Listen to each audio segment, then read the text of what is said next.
Halo semuanya, balik lagi di channel Todopedia. Jadi kali ini kita bakalan lihat ya update kinerjanya TLKM atau Telkom, dan kita bakalan cari tahu berapa harga wajar dari saham TLKM atau saham Telkom, dan apakah TLKM ini cocok buat investasi jangka panjang. Sebelum kita mulai, jangan lupa subscribe dan tekan lonceng supaya kalian up to date sama channel ini. Oke, yuk langsung aja kita mulai.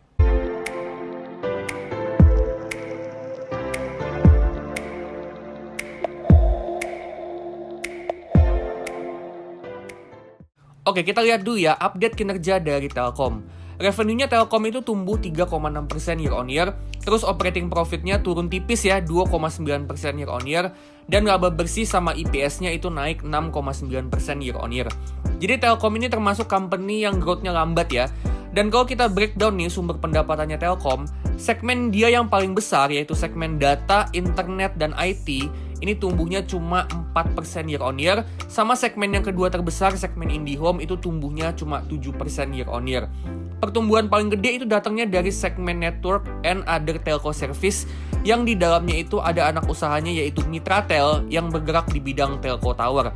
Tapi itu juga revenue-nya kecil ya, dan kontribusinya tuh belum seberapa.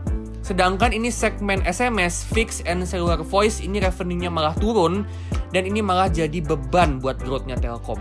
Jadi salah satu alasan kenapa Telkom ini growth-nya lambat itu karena growth-nya itu dibebani sama segmen SMS, fixed and cellular voice yang revenue-nya itu turun. Terus dari segi profitability, ini operating profit margin sama net profit margin-nya masih termasuk bagus ya. Meskipun emang operating profit margin-nya turun tipis, tapi angka 30% itu termasuk bagus, dan net profit di 18% itu juga termasuk bagus. Terus untuk return on equity sama return on invested capital ini menurun ya. Tapi selama return on equity sama return on invested capitalnya bisa dijaga di atas 12%, kalau menurut gua ini masih termasuk bagus banget. Terus untuk kemampuan bayar utang, ini liabilities to equity-nya sayangnya termasuk tinggi ya. Menurun sih iya, tapi 95% masih termasuk agak tinggi. Dan untuk current ratio-nya itu ada di bawah 100%, yang artinya aset lancarnya itu belum cukup buat nge-cover utang jangka pendek. Jadi dari segi profitability, Telkom ini bagus banget, tapi agak kurang dari segi kemampuan bayar utang. Terus untuk free cash flow dari tahun lalu ke tahun ini bisa dibilang stagnan ya. Dan kalau kita lihat trennya selama 5-6 tahun terakhir di sini, ini trennya naik ya tapi kurang konsisten. Cuma harapannya nih dengan adanya jaringan 5G yang ngebuat layanan Telkom ini koneksinya bisa jadi makin cepat, terus kualitasnya juga makin bagus. Harapannya Telkom ini bisa naikin harga untuk layanan-layanan yang mereka sediain, dan harapannya itu bisa jadi tambahan revenue, profit, sama cash flow buat Telkom. Nah sekarang kita bakalan hitung berapa harga yang wajar untuk buy saham Telkom buat investasi jangka panjang. Kali ini kita bakalan pakai cara discounted cash flow, dimana kita bakalan hitung harga wajarnya itu dari berapa free cash flow yang dihasilin Telkom tiap tahunnya di masa depan, plus valuasi atau harga sahamnya Telkom di masa depan ketika nanti kita mau jual sahamnya. Dengan kata lain, kita mau hitung harga sahamnya Telkom, harga wajarnya saham Telkom itu dari berapa potensi uang yang bakalan kita dapat di masa depan sebagai pemegang saham Telkom. Karena free cash flow ini kan berapa keuntungan secara cash yang sebenarnya kita dapat sebagai investor, sebagai pemegang saham Telkom.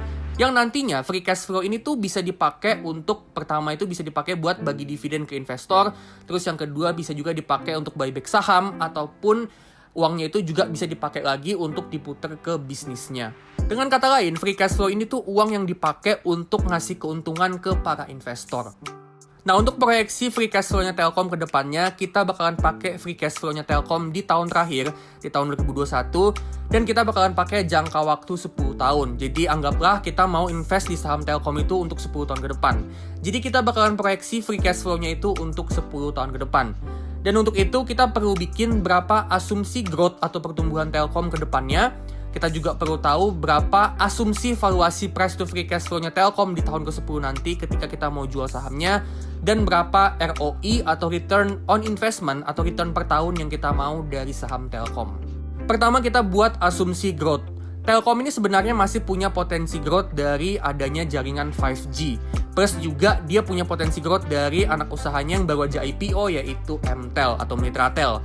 Nah tapi karena tadi kita udah lihat ya kalau free cash flow-nya itu growth-nya agak nggak konsisten, plus juga Telkom ini perusahaan yang udah gede ya, jadi mungkin kedepannya udah makin susah buat tumbuh, kita bakal pakai asumsi yang konservatif aja. kita bakal pakai asumsi growth itu 1% untuk low case, 4% untuk middle case, dan 7% untuk high case. Jadi 1% per tahun low case, 4% per tahun untuk middle case, sama 7% per tahun untuk high case asumsi growth-nya.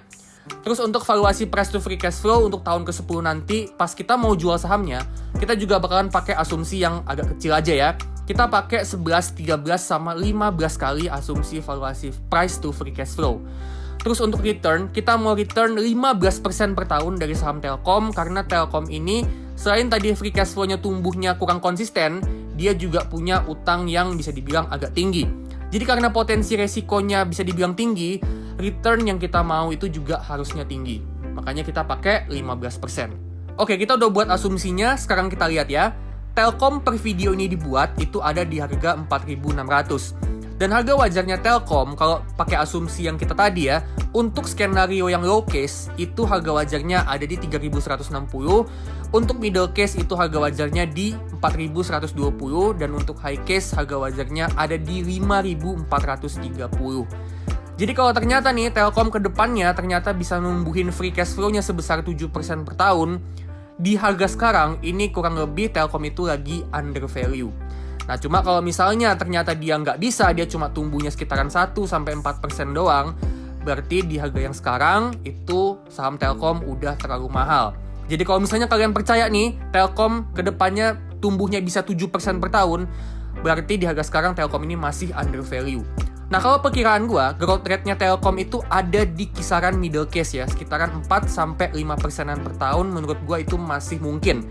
Jadi kalau menurut gue fair value-nya Telkom itu ada di area sekitaran 4.100-an sampai sekitaran ya 4.300 sampai 4.400-an ya.